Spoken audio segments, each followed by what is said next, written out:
안녕하세요. 군사돋보기입니다. 전세계 최강급에 속하는 우리 대한민국 육군에 드디어 적의 모든 동향을 철저하게 감시하고 아군의 모든 화력을 통제하는 압도적인 성능의 한국형 합동감시 표적 공격 레이더 체계 제이스타즈-K가 확보됩니다. 오랜 기간 우리 군의 수건 사업이었던 제이스타즈-K 도입이 눈앞에 다가왔으며 미국에서도 기술을 전수할 것을 제의해 왔는데요. 이를 위해서 미국의 노스럽 그루먼이 현재 미 공군에서 운용 중인 EAC 조인트 스타즈보다 더욱 막강한 성능을 가진 정찰 감시 플랫폼을 한국에 제안했다고 해서 급하게 찾아보았습니다. 미국의 EAC 조인트 스타즈의 핵심 기술을 개발하고 관리해온 노스롭 그루먼이 우리 한국 기업들과 기술 협력 협약을 체결했다는 소식이 들려왔는데요. 17대 EAC 조인트 스타즈를 도입하여 대지상 조기 경보기 군단을 대규모로 운용하는 국가는 전 세계에서 미국밖에 없었다는 점을 볼 때 우리 한국이 미 공군의 EAC 조인트 스타즈보다 더욱 강력한 제이스타즈-K를 운용하게 된다면 우리 군 전체의 능력이 크게 올라갈 것을 짐작할 수 있는데요. 정찰 감시 능력의 비약적인 향상과 함께 전장을 주도하며 상황을 우리 마음대로 유리하게 이끌며 압도적인 화력 통제 능력으로 북한은 물론 중국에게까지 큰 위협을 가할 수 있게 될 것으로 보입니다. 우리 한국이 도입할 제이스타즈-K와 같은 전장 감시 통제기는 미국, 영국, 러시아, 이스라엘의 4개 군사 강국밖에 운영하지 않는 강력한 전력입니다. 우리 한국이 이를 도입할 경우 전 세계에서 5번째 운용 국가가 되는데요. 오늘은 지상군을 위한 조기 경보기이자 합동 화력 통제의 역할까지 맡을 수 있는 한국의 제이스타즈-K가 왜 그렇게 무시무시한 전력이며 이것을 확보할 경우 앞으로 우리 한국은 얼마나 강력한 전력을 갖출 수 있을지 생각해 보겠습니다. 전문가는 아니지만 해당 분야의 정보를 조사 정리했습니다. 본의 아니게 틀린 부분이 있을 수 있다는 점 양해해 주시면 감사하겠습니다. 대한민국 국군의 치명적인 문제점. 미국 굴지 방산업체 노스롭 그루먼에서는 10월 20일 한국형 합동 이동 표적 감시 통제기 사업을 목표로 우리 한국의 방산업체인 LIG 넥스원, 휴니드 테크놀로지와 합동 감시 표적 공격 레이더 개발을 위한 업무 협약을 체결했다고 밝혔습니다. 이번 협약으로 개발이 추진되는 시스템은 합동 감시 표적 공격 레이더 체계, 일명 제이스타즈-K인데요.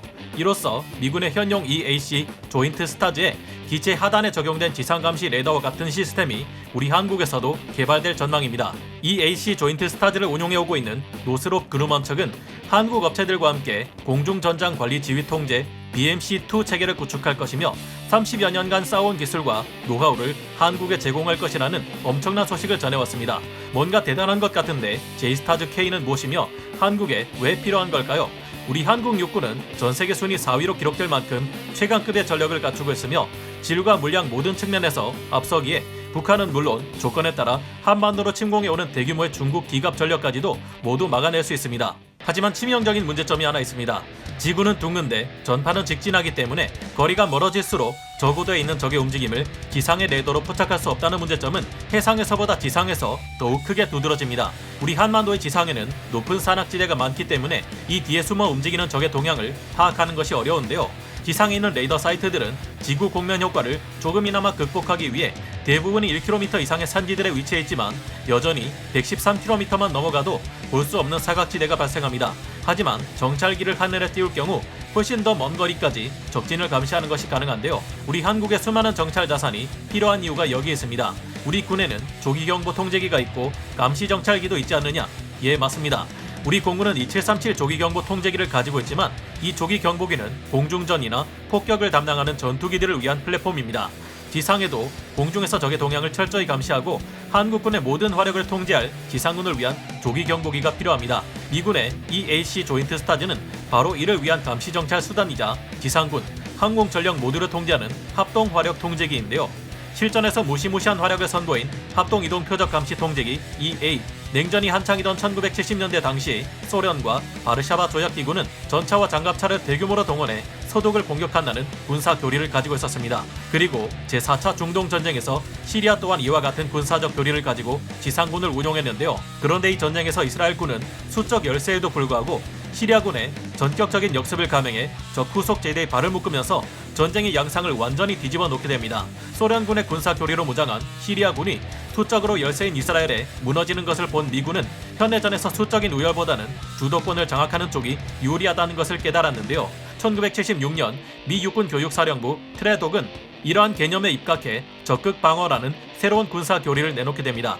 그리고 1980년대 초 적극 방어라는 개념은 공지 전투라는 개념으로 확대 개편됩니다. 이스라엘이 보여준 것처럼 전선 후방 100km에서 150km 후방에 적의 후속 제대를 신속하게 차단하는 것이 공지 전투의 핵심인데요. 이를 위해서는 적 후방 깊숙한 곳에 위치한 적 후속 제대 이동을 실시간으로 감시 정찰할 수 있는 정찰 체계가 필요합니다. 이에 따라 미 공군과 방위고등연구계획국 다파는 페이브 무버라는 공중감시 체계를 개발하고 미 육군에서는 소타스라는 공중감시 체계를 개발합니다. 이 감시 체계들의 핵심은 항공기에 탑재하는 기상감시 다기능 레이더로 이동 목표 표시 장치와 합성 개구 레이더 SAR을 활용해 전선 후방의 이동 표적이나 고정 표적을 탐지 및 추적할 수 있다는 것이었습니다. 그리고 1982년 미 국방부에 의해 두 개의 계획을 하나로 통합해 E-8 조인트 스타즈가 탄생하게 되었는데요. E-8 조인트 스타드는 걸프 전쟁 최초의 지상전 카프지 전투에서 카프지를 향해 다가오는 이라크군 기계화 부대를 정확히 탐지했습니다. 이후 이 엄청난 수의 기계화 부대들은 곧바로 출격한 미군과 다국 적군의 항공 전력에 폭격을 당하고 모두 괴멸당하고 맙니다. 단 2대 E-8 조인트 스타즈가 49번이나 투입되어 500시간의 전투 임무 수행과 100%의 임무 완수율이라는 엄청난 기록을 남겼습니다. 걸프전 시기 E-8 조인트 스타즈는 미군과 다국 적군의 골칫거리였던 스커드 미사일 제거에도 동원되었는데요. 지상전 막바지의 E-8 조인트 스타즈는 쿠웨이트에서 고속도로를 이용해 철수하는 대규모 이라크군의 움직임을 감지하고 항공 전력을 동원한 결과 끝없는 전차들의 무덤이어지는 이른바 지옥의 고속도로를 만들어냈습니다. 이후에도 E-8 조인트 스타즈는 보스니아 분쟁에 참가했으며 아프간전과 이라크 전쟁에도 동원되었는데요. 2003년 이라크전에서는 E-8 조인트 스타즈가 투입되어 이라크군의 핵심 전력이라고 할 수 있었던 공화국 수비대를 붕괴시키는데 결정적인 역할을 제공했습니다. 지금도 E-8 조인트 스타즈는 한반도의 위기 조짐이나 급박한 상황이 발생할 경우 출동해 고도 9km에서 12km 상공에서 북한군의 해안포 및 장사정포 진지, 전차부대 상황 등 지상병력과 장비의 움직임을 하나도 빠짐없이 정밀 탐지하고 있습니다. 그런 만큼 우리 대한민국 또한 이 E-8 조인트 스타즈의 도입을 검토했지만 결국 RQ-4 글로벌 호크 고고도 무인 정찰기로 방향을 전환했는데요.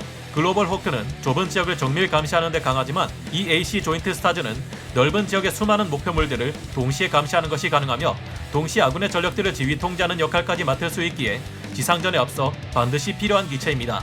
노스럽 그루먼의 차세대 합동 이동 표적 감시 통제기 J-STARS-K의 역할. 노스럽 그루먼의 J-STARS-K는 차세대 공대지 정찰 역량으로 지휘관의 의사결정 과정에 필요한 정보를 실시간으로 제공하며 자사의 최첨단 레이더 기술을 탑재해 정밀한 목표 추적이 가능합니다.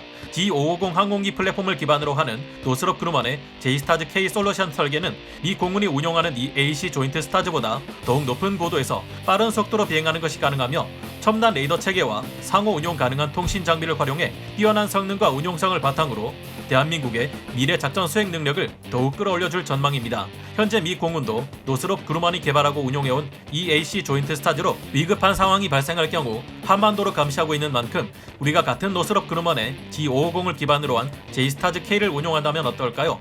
우리 한국의 자체적인 정찰 감시 능력과 화력 통제 능력도 올라가겠지만 주한미군과 더욱 긴밀한 작전을 수행하면서 유사시 위협이 될 북한과 중국의 지상군 전력에 효과적으로 대응할 수 있을 겁니다. 물론 그들이 탄도미사일을 발사할 경우 더욱 빠르게 이를 알아채고 미사일을 추적하며 요격하는 데 도움이 될 수 있을 겁니다. 노스롭 그루먼은 그동안 이 AC 조인트 스타즈를 운용해온 경험을 살려 국내 주요 방위산업 파트너사들과 협력하고 한국군의 운용체계와 상호 운용성 또한 강화할 예정인데요. 노스롭 그루먼의 J-STARS-K는 각 협약사의 고유 역량과 강점을 결합해 업계 최고의 솔루션을 선보일 것으로 기대되고 있습니다. 현용 이 AC 조인트 스타즈는 250km 이상의 거리에서 600개의 지상 표적을 동시에 탐지해서 추적할 수 있는 능력을 갖추고 있는데요. 이보다 더 우수한 성능으로 등장할 한국형 J-STARS-K가 성공적으로 전력화되어 우리 한국군의 전력을 한 차원 더 높게 끌어올려 주었으면 하고 바라봅니다. 2020년 8월 10일 우리 한국 국방부는 2125 국방중기 계획을 발표하면서 합동이동표적 감시 통제기 4대를 도입하기로 했습니다.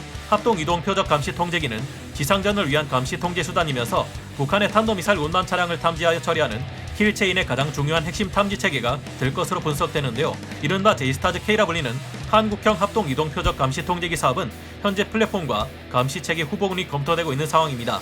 J-STARS-K를 2023년 이전에 본격적으로 착수시키기 위해 이미 다른 후보군들도 한국의 자사의 플랫폼들을 제안하고 있는 상황인데요. 대한항공은 영국의 아스터 R1을 개량한 아이스타 K 모델을 제안하고 있으며 보잉은 한국 업체와 협력해 P-8A 포세이돈 플랫폼에 제이스타즈 솔루션을 통합하는 방안을 제시할 준비를 하고 있습니다.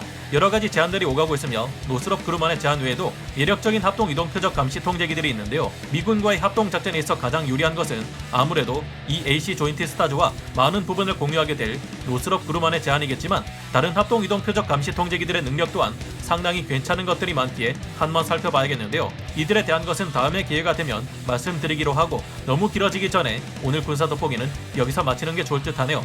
그럼 오늘 군사 돋보기 여기서 마치고요. 다음 시간에 다시 돌아오겠습니다. 감사합니다. 영상을 재밌게 보셨다면 구독, 좋아요, 알림 설정 부탁드리겠습니다.